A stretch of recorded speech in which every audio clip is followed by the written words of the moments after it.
the trance. We talk to the spirit. The spirit come into us. This is our church. The tree, the sky, the breeze, the earth, the flower. And that's how Mother Earth hear our prayers. From the drum, the dance, the trance. People!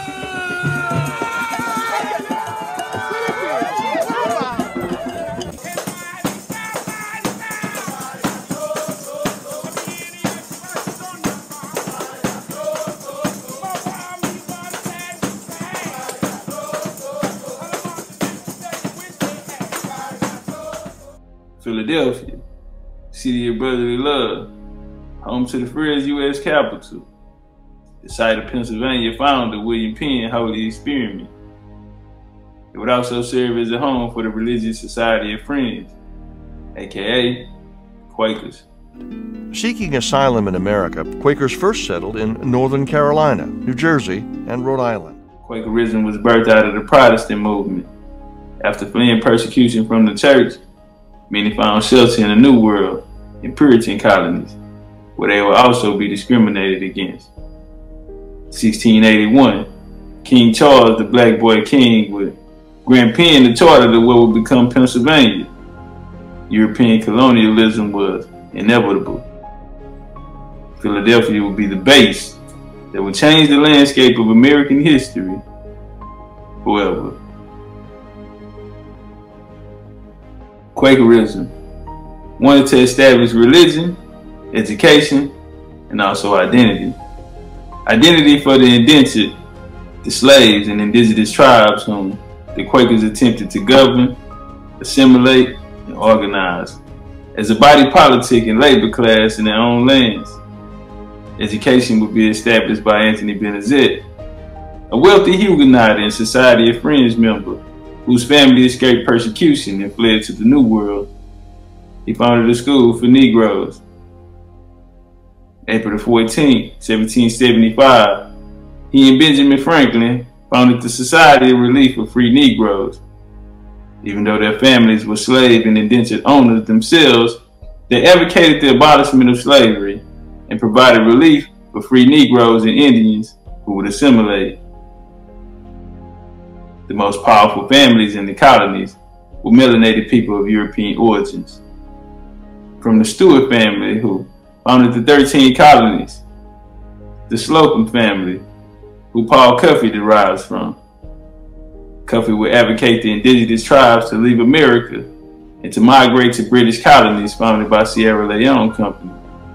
Cuffey, whose family were high-ranking Society of Friends members, would found the Friendly Society of Sierra Leone, planting the flag of British colonialism. Daniel Coker would also go over with the Sierra Leone Company and found the first AME church and also Creole culture. The Committee for the Relief of the Black Poor were loyalists who, after the 1763 French and Indian and Revolutionary War, remained loyal to the crown.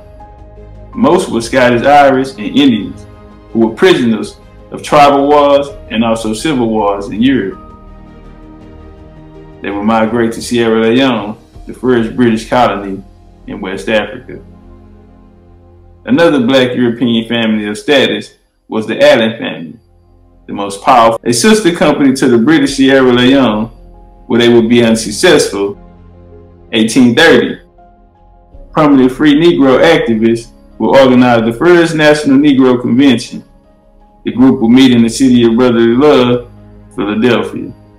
In the home of Reverend Richard Allen, Mother Bethel AME Church, where they would discuss relocation methods of sponsorship for migration of people of color to Canada, the Caribbean islands, and Liberia.